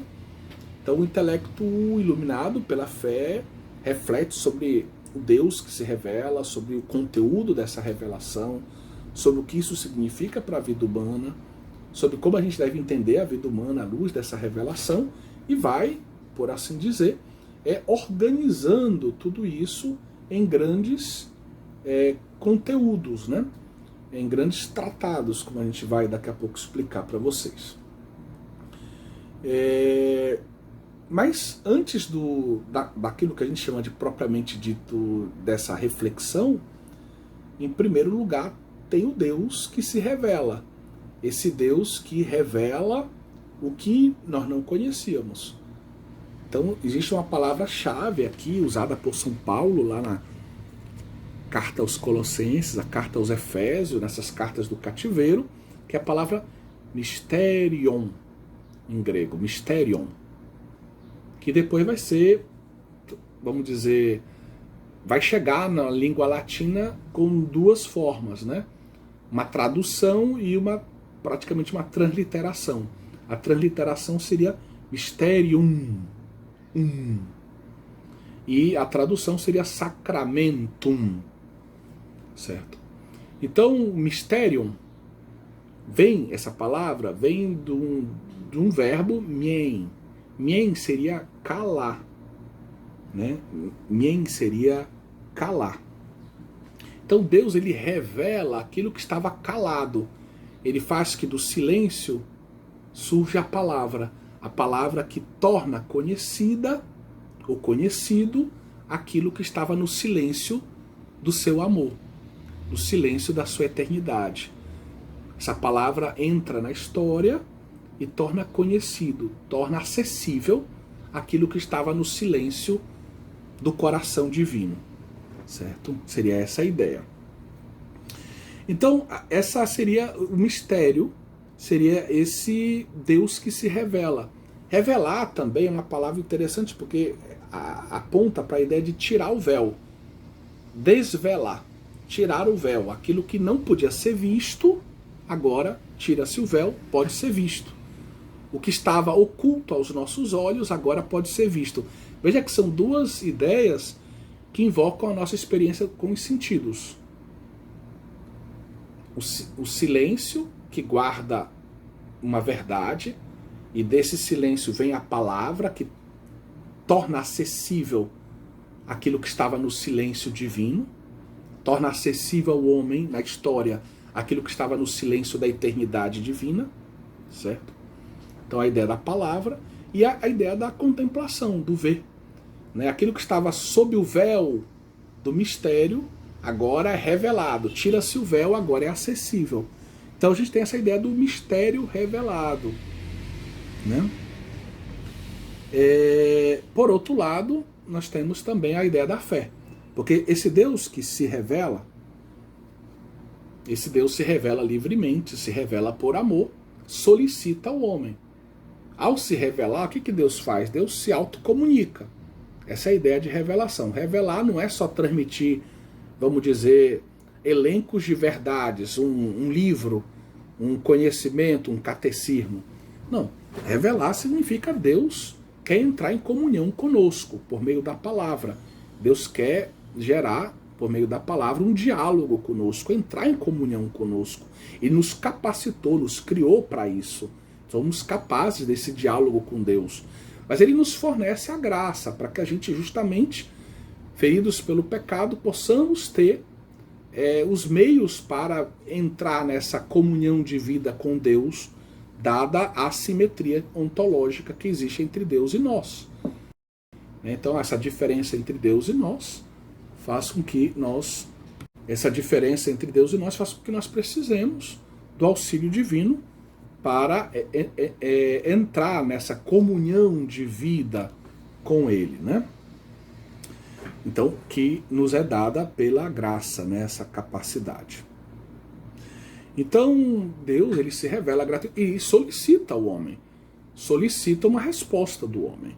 Então, Deus, ele se comunica ao homem, se autocomunica. Ao falar, Deus está comunicando o que ele é, dizendo quem ele é, se revelando, se expondo, se oferecendo, de certa forma, amorosamente ao homem, convidando o homem a entrar em comunhão com ele.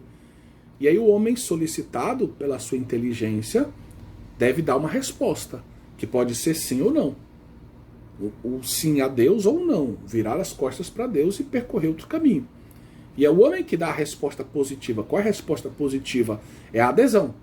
É uma adesão que o homem faz já agraciado, já com a graça, que Santo Agostinho chama de preveniente, preparatória, né? Que não rouba a nossa liberdade, mas nos capacita a dizer o nosso sim. Então nós damos o nosso sim para Deus, e esse sim que a gente dá a Deus é o que a gente chama de fé, no fundo, né? A nossa adesão a Deus.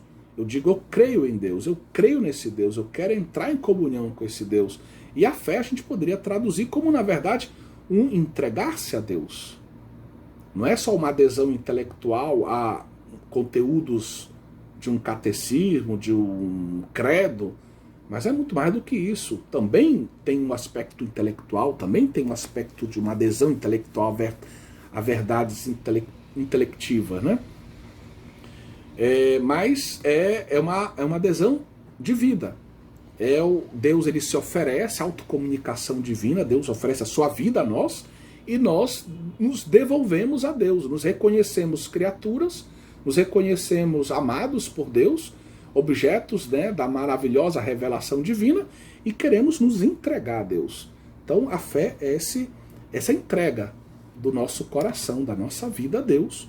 É um abandonar-se nas mãos de Deus, é um entregar-se a Deus, sem abrir mão daquilo que somos. Sabendo que quando a gente se entrega a Deus, a gente vai ser cada vez mais perfeitamente o que somos. Né? Deus, pela sua graça, vai nos aperfeiçoar. Né?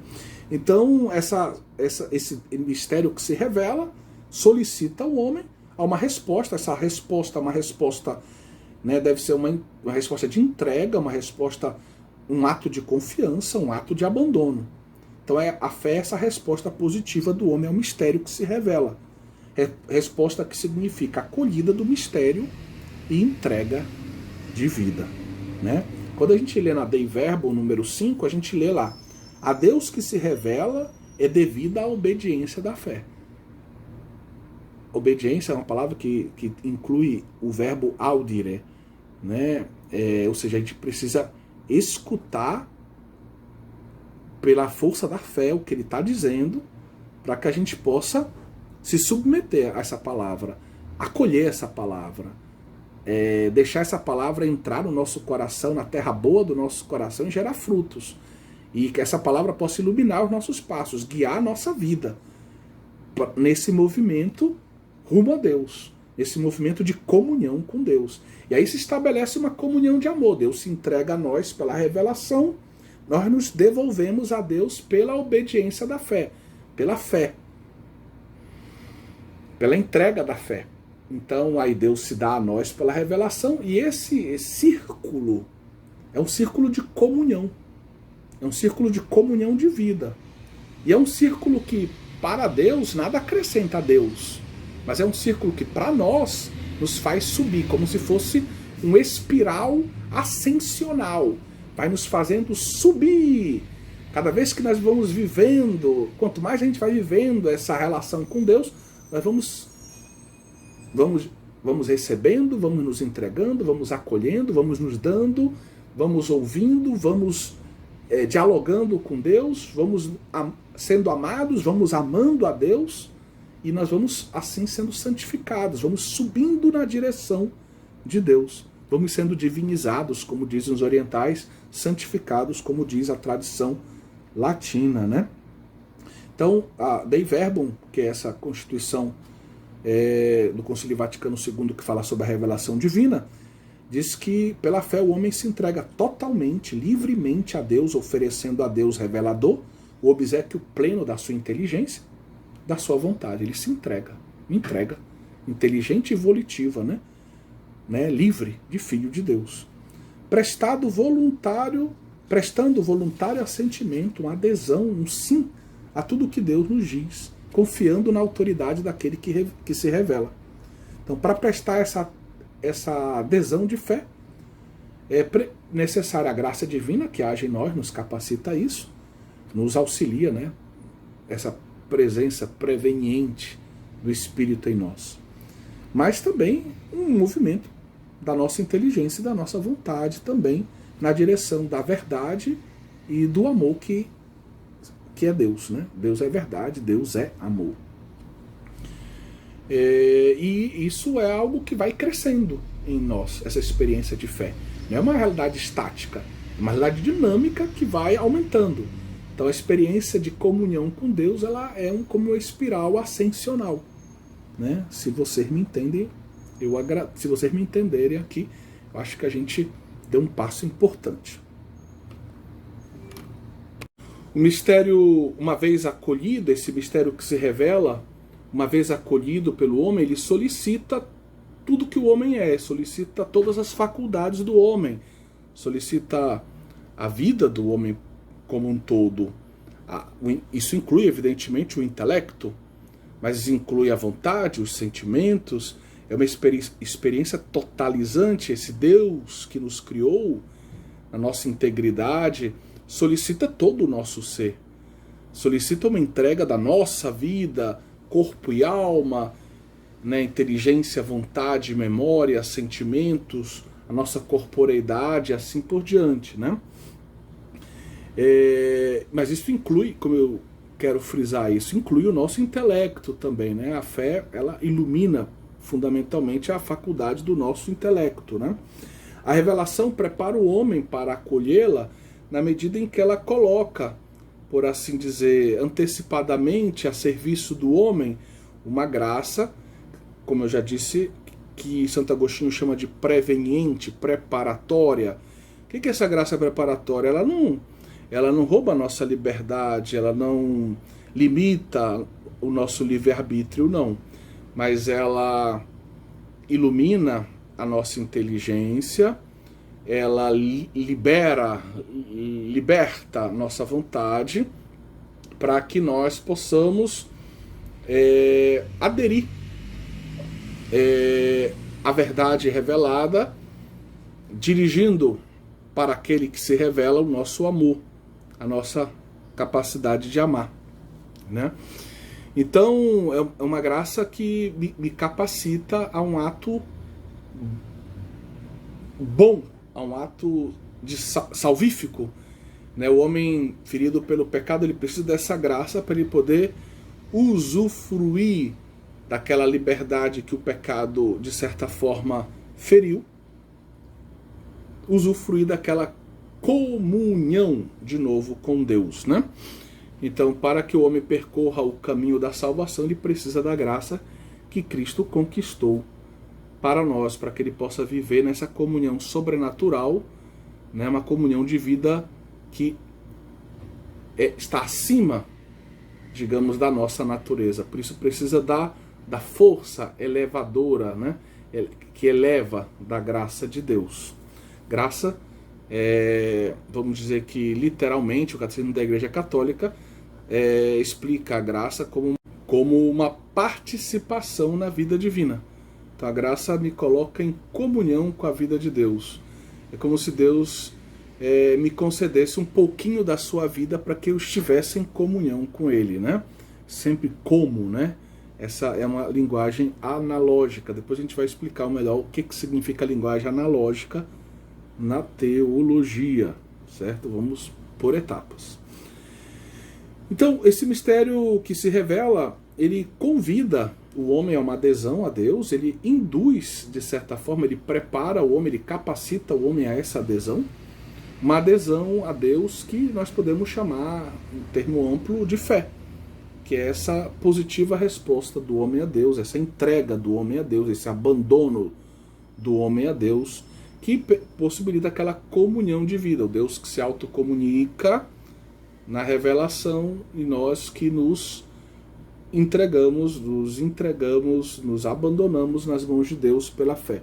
E essa, como a gente explicou, isso não acrescenta nada a Deus, esse círculo de comunhão de vida, mas para nós é como se fosse um círculo que vai nos elevando, ou uma espiral ascendente que vai nos conduzindo na direção de uma vida mais santa, de uma vida divina, vai nos conduzindo na direção da bem-aventurança eterna. É claro que vamos falar um pouquinho mais de fé, né? A nossa fé cristã, ela tem, vamos dizer, duas dimensões. Existe a nossa fé pessoal, nós livremente, pessoalmente fazemos uma adesão ao Deus que se revela, porém, na fé cristã, e isso já vem da experiência da revelação no Antigo Testamento, Deus ele se revela a um povo, a Israel. Deus se revela ao novo Israel, à igreja. Então existe também uma dimensão eclesial, uma dimensão comunitária da fé. Então a nossa fé cristã, ao mesmo tempo que ela é pessoal, nada pode substituir esse momento pessoal. Eu preciso crer em nosso Senhor Jesus Cristo, eu preciso entregar minha vida a nosso Senhor Jesus Cristo, eu preciso me abandonar nas mãos de nosso Senhor Jesus Cristo. Mas essa experiência com Deus, ela também é comunitária. Existe uma mediação por parte da igreja. Por meio da igreja eu recebo o batismo, por meio da igreja eu recebo os sacramentos, por exemplo, a Eucaristia tão importante, o perdão dos pecados, por meio da reconciliação. Na igreja eu vou vivendo as experiências de fé que vão me fortalecendo com irmãos, com irmãs, em grupos de oração, em movimentos, em comunidades, em serviços eclesiais.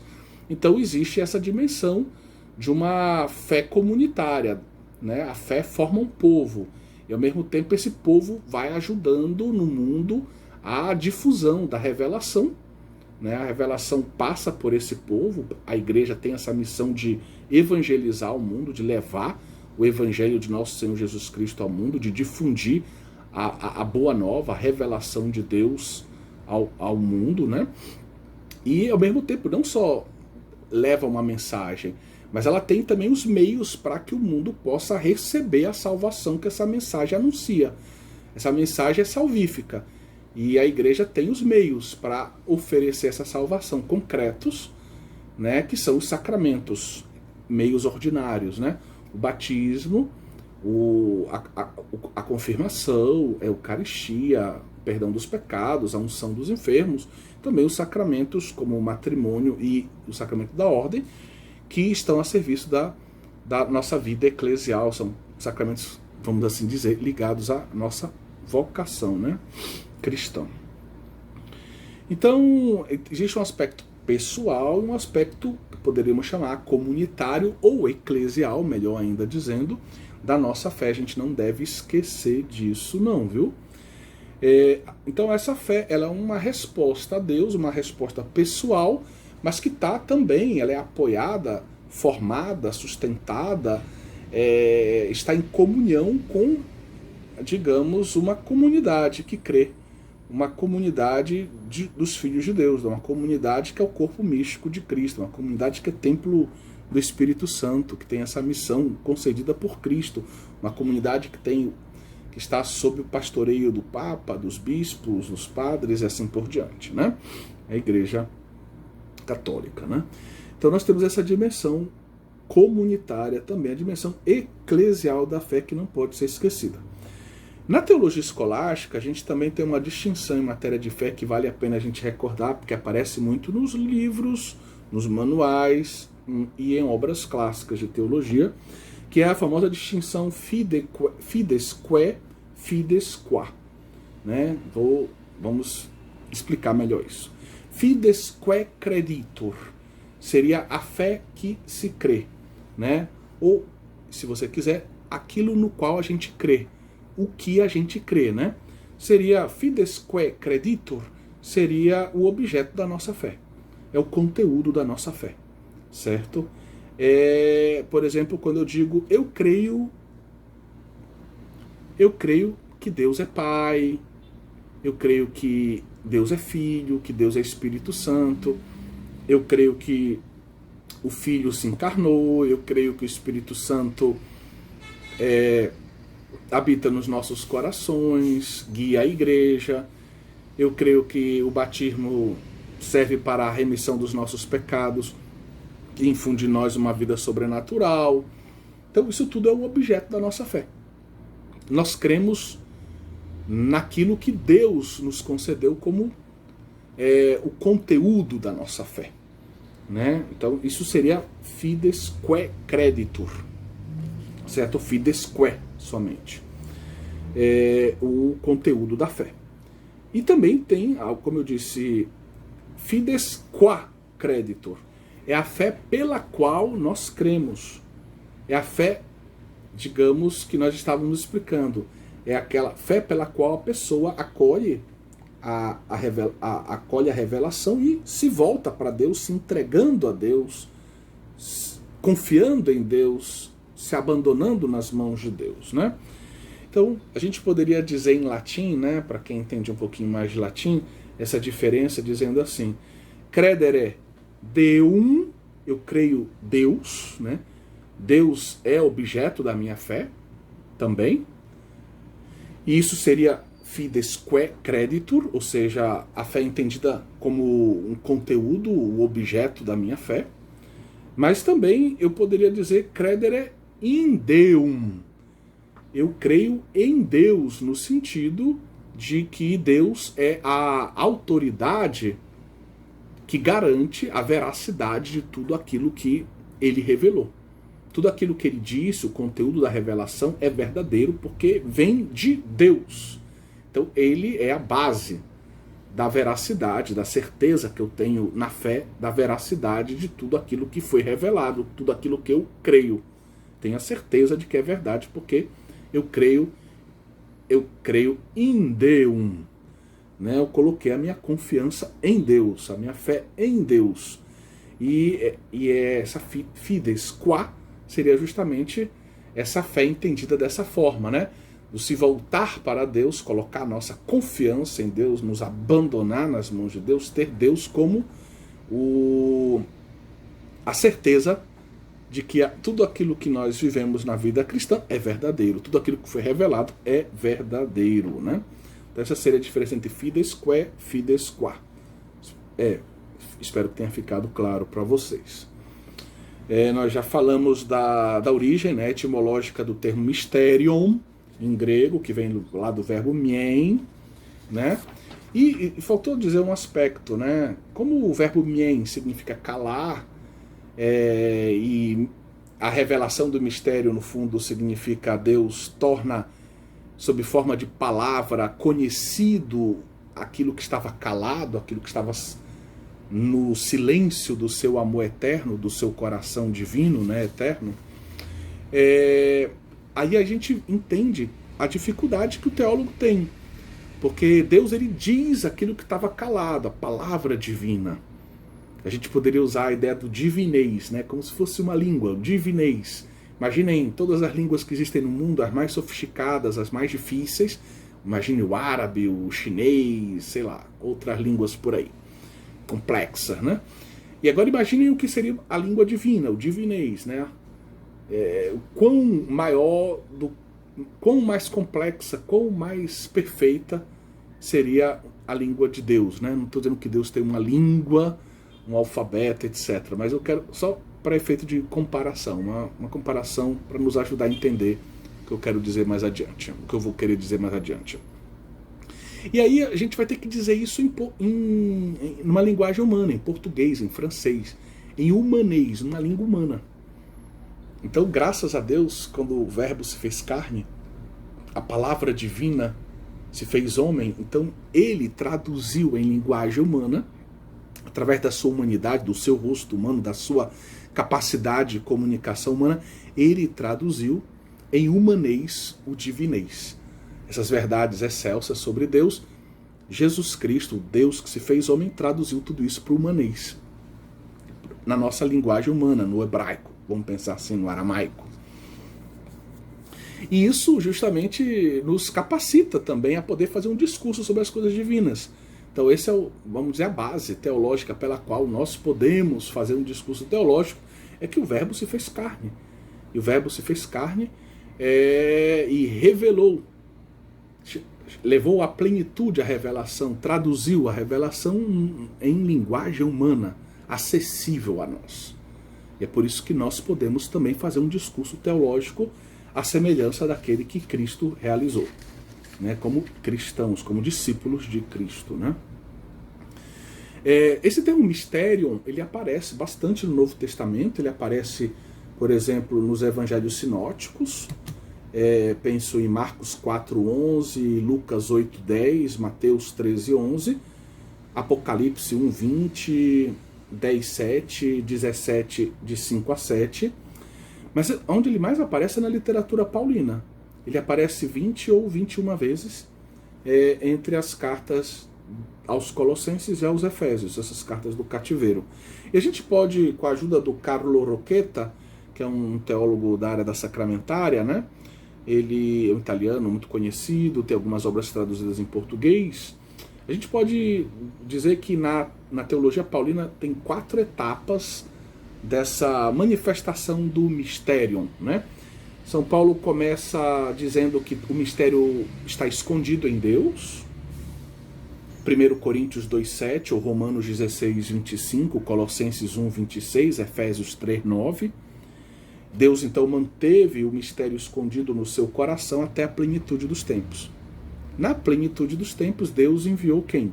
O seu Filho, né? Nascido de uma mulher, nascido segundo a lei, como diz a carta aos Gálatas, capítulo 4, né? E aí acontece a revelação. A revelação, nós temos então 13 textos paulinos que falam dessa revelação que acontece em nosso Senhor Jesus Cristo. Para São Paulo, o mistério se revela em nosso Senhor Jesus Cristo. Ele é o ápice de toda a revelação. Ele revela por completo o mistério do amor, da misericórdia de Deus. Ele é o cumprimento, o centro do mistério. Ele é o mistério, de certa forma, que o Pai quis nos revelar. Através dele se revela o amor misericordioso de Deus, que é a nossa salvação. Deus salva, Yeshua, né? Ele é o Deus conosco, Emmanuel. O terceiro momento é o conhecimento, a manifestação. A igreja recebe essa revelação por meio da vida pública de Jesus, por meio da Páscoa de Jesus, por meio do Pentecostes. A igreja, ela recebe e se torna arauta disso, né? Se torna anunciadora, proclama esse mistério aos homens, tem que levar a palavra aos homens, com auxílio, evidentemente, do Espírito Santo, como os Atos dos Apóstolos recordam, né? E nesse papel da eclesial, os apóstolos têm uma missão particular, assim como o Pai me enviou, de Jesus lá no Evangelho de São João, eu vos envio, né? Ele diz no capítulo 20, né? Naquela aparição ali em torno do versículo 20, 21 ali do Evangelho de São João. Capítulo 20, mais ou menos o versículo 20 e 21 do Evangelho de São João. Então os apóstolos têm um papel preponderante, importante. São Paulo fala dessa importância lá em 1 Coríntios 2:1, Romanos 16:26, Colossenses 1:27 a 28. E finalmente, a igreja que deve viver esse mistério que foi revelado, anunciá-lo ao mundo, levá-lo a todos os homens, né, para a salvação dos homens, ela sabe que a consumação desse mistério que se revelou, que deve chegar a todos os homens, ela acontece no futuro, na parousia. A consumação é com a vinda na glória de nosso Senhor Jesus Cristo, novo céu e nova terra. A parousia tem a realização plena é escatológica. Virá ainda, né? Nos tempos últimos. Isso você pode ver lá em Colossenses 1:27, Romanos 5:2, 1 Coríntios 2:7. Então, na teologia cristã, esse Carlo Rocchetta nos ajuda a entender que o termo mistério está ligado à ideia de salvação em nosso Senhor Jesus Cristo. Tá? Então nós podemos fazer um pequeno esquema, ponto 1. A revelação do mistério. Deus se revela. se autocomunica. O mistério é Ele mesmo, o seu amor, a sua misericórdia. Ele é a fonte da nossa salvação. Esse mistério chega até nós, né, essa salvação concretamente, Deus chega até nós através do seu Filho. Ele envia o seu Filho para assumir a nossa natureza humana, para estar conosco, habitar entre nós, realizar a nossa salvação, revelar tudo o que era necessário para a nossa salvação. E morrer numa cruz, ressuscitar para nos salvar e nos dar vida nova. Então, o mistério, ele é o próprio Cristo, de certa forma, segundo São Paulo. O ápice da revelação do mistério é Cristo, né? Ele é o conteúdo central da revelação do mistério. E esse mistério ele é acolhido pelo homem e a resposta positiva do homem é então a fé, como eu já expliquei, a fé pessoal, a fé eclesial. Essa dimensão eclesial da fé também é importante. Fidesque, fidesquá, né, como a gente já explicou. E é dentro desse contexto de comunhão de vida, desse espiral ascendente que leva o homem à santificação, à divinização, é aí que nasce a teologia. É esse ambiente de comunhão de vida entre o homem e Deus, um ambiente do Deus que se revela e do homem que se devolve a Deus, que se entrega a Deus pela fé, é que nasce a teologia. Então não existe, na verdade, na visão cristã, teologia sem fé. Não adianta a gente pode até estudar o que a teologia diz, mas a gente não vai conseguir viver a teologia, ser teólogo de verdade, se nós não tivermos a fé. Nós temos que estar nessa comunhão de vida. É nesse ambiente pessoal, comunitário, eclesial, de comunhão com Deus, com os irmãos, de elevação, de santificação sacramental, de graça, de oração, de contemplação, que o homem se torna capaz de teologar no sentido cristão do termo, certo? Então isso é muito importante que a gente tenha isso em mente. Que Deus abençoe vocês. Que Nossa Senhora nos ajude a trilhar esse caminho da teologia. Em nome do Pai, do Filho e do Espírito Santo. Amém.